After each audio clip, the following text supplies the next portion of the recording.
Really, I'm humbled by all or the presence of all of you, distinguished senior members of the bar, law officers, the Attorney General, Solicitor General, such uh, distinguished seniors who've come here, uh, former judges of the High Court, members of the bar among the women, including the seniors, so many juniors who have walked the talk in my court. I don't think I have to say much because in Marathi, as they say, I would have definitely put on a couple of kilograms of weight by all that you have said. If I were to come back to the court tomorrow, I would sure be a puffed up face and a puffed up nose, and I would be thinking a great deal about myself. Now, even if I do, it doesn't matter because I'm not going to be delivering justice tomorrow. But honestly, it's been a great honor to be sitting in this court. When I was young, I would come and sit at the end of the last row in this court, watch the greats of the bar argue, and learn so much about how to argue, how to behave in court, court craft, how to acquire substantive knowledge of the law. And then, of course, these two great portraits. There was not a day in my life as a Chief Justice, and even before that, when I sat with Chief Justices in this court, and I didn't quickly glance at the two portraits in this court. Just as we did in Mumbai when we glanced at the portrait of Chief Justice uh, N.C. Chagla, because that was the Chagla court, and we felt that there was this overpowering presence.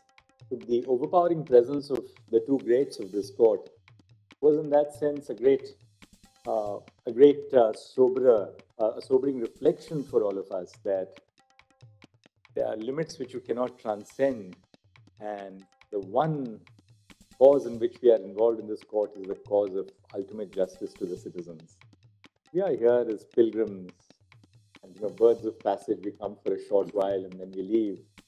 But the work which we do can either make or mar the institution.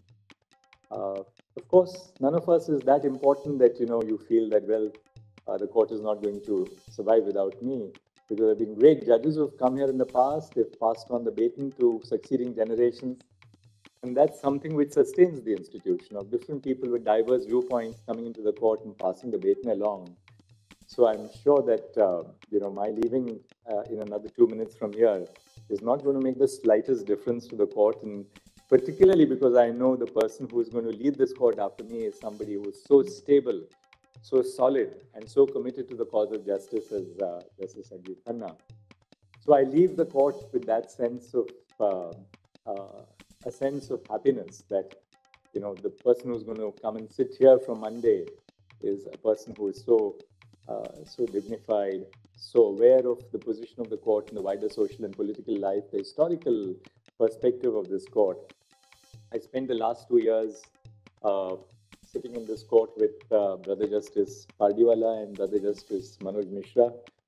Three of us are in so many ways so similar, but in so many ways we bring to each other's lives that element of diversity because we had such wonderful times together on the bench, cutting jokes, talking the talk, uh, working very, very seriously on some matters, even the smallest matters where we had a video conferencing exchange with someone in our chambers. It would be always serious talk on what was best in the interest of that particular family or that person who was before us. But overall, I think just being in this court, right from the Noida courts, as we call them among the members of the bench, down to the first five courts and now the Chief Justice's court, has been an enormously sustaining and enriching thing. You ask me, what keeps me going? It's this court which has kept me going. Because there's not a single day when you feel that you have not learned something, that you have not had an opportunity to serve society.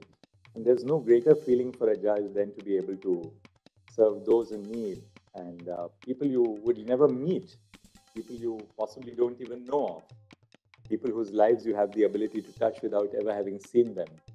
That's the great joy and charm of judgeship which I've followed over the last 24 years through the ups and downs. And then to imagine that I'd actually walked to the Chief Justice in 1999, early 2000, and said, "Can you please relieve me of this obligation of becoming a judge?" And Chief Justice Agarwal told me, wait for a week. And that week changed my life. So I'll conclude by thanking all of you. Each one of you, believe me, each one of you has taught me so much that I didn't know about law, and more importantly, what I didn't know about life. Because in all that all of you said to me in the court, I learned so much about life. I learned so much about life today. I mean, those 45 matters which we did. There's no case which is similar to an earlier case.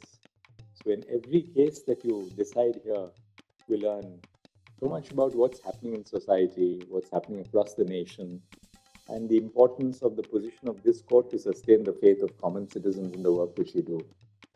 If I've ever hurt any one of you here in the court, sometimes even I can get irritable. Kalpana tells me that all the time.